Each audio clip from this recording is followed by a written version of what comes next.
राजीव एक छोटे गांव का लड़का था। बचपन से ही उसके सपने बड़े थे। वह त्योहारों और मेले में लगे झूले देखकर कहता करता, मैं एक दिन आकाश में उड़ूंगा। लेकिन गांव में सफर आसान नहीं था। स्कूल दूर था, किताबें महंगी थीं और घर की हालत भी इतनी अच्छी नहीं थी कि हर जरूरत पूरी हो सके। जब राजीव किशोर हुआ, उसने आस पड़ोस के बच्चों को पढ़ाना शुरू किया। शाम को एक ज्योति, मध्यम दिया की रोशनी में। गांव के बुजुर्गों ने कहा, इतना अंधेरे में पढ़ोगे तो आंखें खराब हो जाएंगी।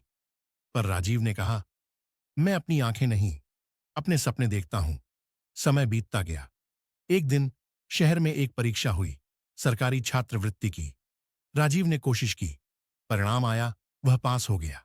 साथ ही उसका चयन हुआ एक बड़ी संस्था में आगे की पढ़ाई के लिए।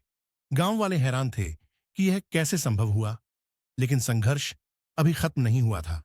शहर में रहने और पढ़ने के लिए खर्चे थे, यात्रा, किताबें, खाने पीने की चीजें। एक दिन उसने देखा कि स्टेशन पर कई लोग मदद मांग रहे थे। उसने सोचा, अगर मैं भी मदद मांगने लगूं तो मुझ में आत्मसम्मान नहीं रहेगा। लेकिन जरूरत ज्यादा बढ़ गई थी। तब उसने एक छोटे से किराने की दुकान में शाम को पैकेट बंद करने का काम पकड़ लिया। दिन भर पढ़ाई, शाम को काम, और वो भी मुस्कुराते हुए। कई बार थक कर गिर जाता, लेकिन उठ खड़ा होता। कुछ सालों की मेहनत के बाद राजीव ने एक बड़ी कंपनी में नौकरी पाई।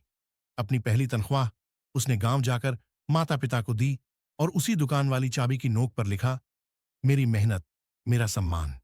गांव वालों ने पूछा, कैसे संभव हुआ? राजीव ने मुस्कुराकर कहा, जब आसमां ने मुझसे कहा यह नहीं होगा, मैं और ऊंचा उड़ा। जब लोग बोले तू नहीं कर सकता, मैंने अपनी मेहनत से जवाब दिया। आज राजीव गांव की शान है। वह बच्चों को मुफ्त शिक्षा देता है, किताबें बांटता है। लेकिन सबसे बड़ी चीज, उसने यह सिखाया कि खुद पर भरोसा ही सबसे बड़ी शक्ति है।